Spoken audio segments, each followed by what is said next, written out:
Dalam sejarah Nusantara yang panjang dan penuh warna, ada satu nama yang berdiri tegak sebagai tonggak perubahan besar. Aswawarman, putra Kudungga, bukan sekadar raja biasa. Ia adalah sosok yang mengukir namanya dengan tinta emas dalam lembaran sejarah Indonesia. Bayangkan seorang pemimpin muda yang gagah, berdiri di ambang pintu peradaban baru. Di sekelilingnya, simbol-simbol Hindu mulai bermunculan, seolah memberi isyarat akan datangnya era baru yang gemilang. Aswawarman, dengan aura kewibawaan yang memancar, adalah sosok yang akan mengubah wajah kerajaan Kutai selamanya. Aswawarman bukanlah raja pertama Kutai, namun ia memiliki keistimewaan yang membuatnya berbeda dari para pendahulunya. Ia adalah raja pertama yang secara resmi menganut dan bergelar Hindu. Ini bukan sekadar perubahan keyakinan pribadi, melainkan sebuah transformasi besar yang akan membentuk identitas kerajaan untuk generasi-generasi mendatang. Namun, menjadi penganut Hindu saja tidaklah cukup bagi Aswawarman. Ia menyadari bahwa untuk benar-benar diterima sebagai raja Hindu yang sah, ia harus melakukan sesuatu yang lebih besar, lebih bermakna. Dan disinilah kita menyaksikan momen yang mengubah segalanya. Dalam suasana yang penuh keagungan dan kesakralan, Aswawarman melakukan upacara Fratias. Bayangkan sebuah ritual yang dipenuhi dengan aroma dupa yang menyeruak, suara mantra yang mengalun lembut, dan cahaya api suci yang berkobar-kobar.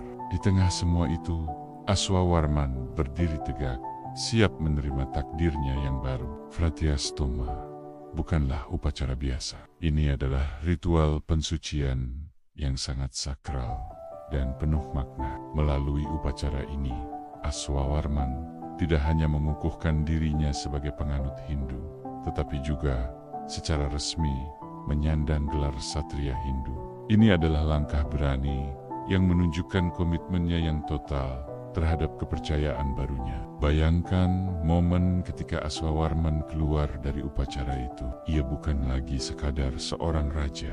Ia telah bertransformasi menjadi seorang Satria Hindu. Seorang pemimpin yang memiliki legitimasi spiritual untuk memimpin rakyatnya. Aura kewibawaan yang memancar darinya kini semakin kuat, diperkuat oleh berkah para dewa yang ia yakini. Keputusan Aswawarman untuk melakukan upacara Fratiastoma bukan hanya tentang dirinya sendiri. Ini adalah langkah strategis yang memiliki dampak luas bagi kerajaan Kutai dengan menjadi raja Hindu yang sah. Ia membuka pintu bagi masuknya pengaruh Hindu yang lebih besar ke dalam struktur kerajaan dan kehidupan masyarakat. Tak lama setelah upacara itu, kita bisa membayangkan Aswawarman duduk di singgasananya yang megah, di sekelilingnya para Brahmana. Cendekiawan Hindu yang terpelajar mulai mengambil peran penting dalam pemerintahan. Suasana istana pun berubah, dipenuhi dengan ritual-ritual Hindu dan diskusi filosofis yang mendalam. Namun, gelar Satria Hindu bukanlah satu-satunya julukan yang disandang Aswawarman. Ada satu gelar lain yang bahkan lebih penting, yang mencerminkan peran besarnya dalam sejarah Indonesia. Aswawarman dikenal sebagai Wangsakarta, yang berarti pembentuk keluarga raja. Julukan Wangsakarta ini bukan sekadar gelar kosong. Ini adalah pengakuan atas peran Aswawarman sebagai pendiri dinasti raja-raja Hindu di Kutai. Ia adalah titik awal dari silsilah panjang para pemimpin yang akan memerintah kerajaan ini dengan prinsip Hindu. Bayangkan sebuah pohon keluarga yang besar dan megah. Di akarnya, nama Aswawarman terukir dengan jelas. Dari sanalah muncul cabang-cabang yang kuat, melambangkan raja-raja besar yang akan datang setelahnya. Setiap cabang, setiap daun adalah bukti nyata warisan Aswawarman yang terus hidup dan berkembang. Sebagai Wangsakarta, Aswawarman tidak hanya memulai silsilah raja-raja yang sah secara Hindu. Ia juga meletakkan fondasi bagi sistem pemerintahan dan struktur sosial yang akan bertahan selama berabad-abad. Prinsip Hindu yang ia bawa masuk ke dalam kerajaan akan membentuk cara berpikir, cara bertindak, dan cara memimpin para raja Kutai selanjutnya.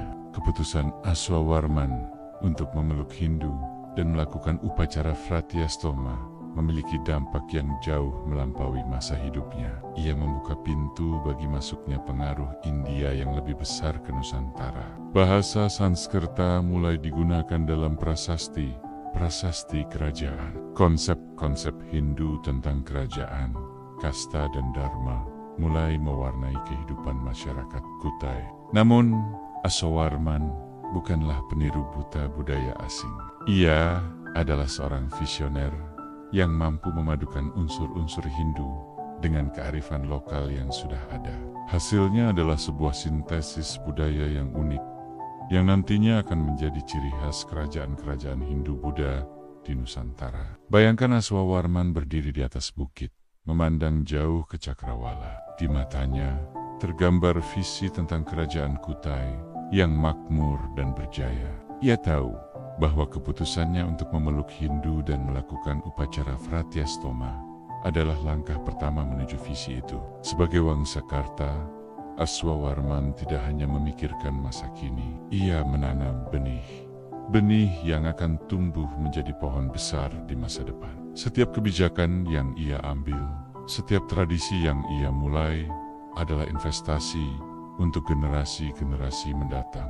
Kebesaran Aswawarman tidak hanya terletak pada gelar-gelar yang ia sandang atau upacara-upacara yang ia lakukan.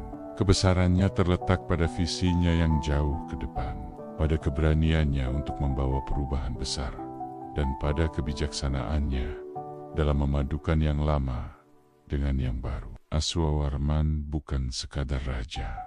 Ia adalah pencetak peradaban. Melalui keputusan-keputusan besarnya, ia telah membuka lembaran baru dalam sejarah Nusantara. Ia adalah jembatan yang menghubungkan masa lalu dengan masa depan, tradisi lokal dengan pengaruh asing, dunia lama dengan dunia baru.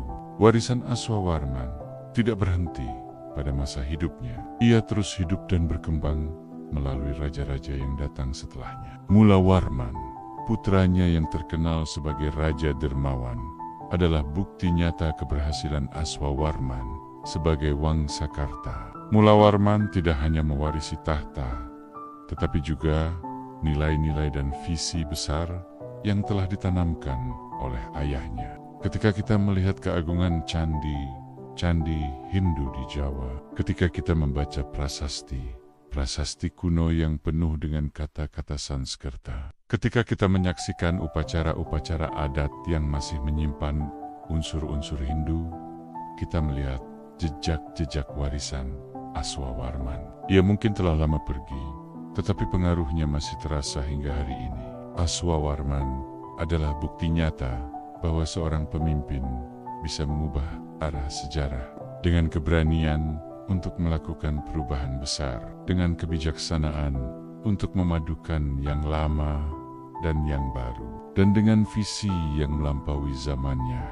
Ia telah menorehkan namanya dengan tinta emas dalam lembaran sejarah Indonesia. Dari Aswawarman, kita belajar bahwa perubahan besar seringkali dimulai dari keputusan-keputusan berani. Kita belajar bahwa menjadi pemimpin bukan hanya tentang memerintah hari ini, tetapi juga tentang menanam benih untuk masa depan. Dan yang paling penting, kita belajar bahwa sejarah dibentuk oleh mereka yang berani bermimpi besar dan bekerja keras untuk mewujudkan mimpi itu. Aswawarman, sang raja Hindu sejati pertama di Indonesia, bukan hanya tokoh sejarah. Ia adalah inspirasi bagi kita semua. Dalam dirinya, kita melihat contoh seorang pemimpin yang visioner, berani, dan bijaksana. Ia mengingatkan kita bahwa dengan tekad yang kuat dan visi yang jelas, kita pun bisa menjadi pencetak peradaban di zaman kita sendiri.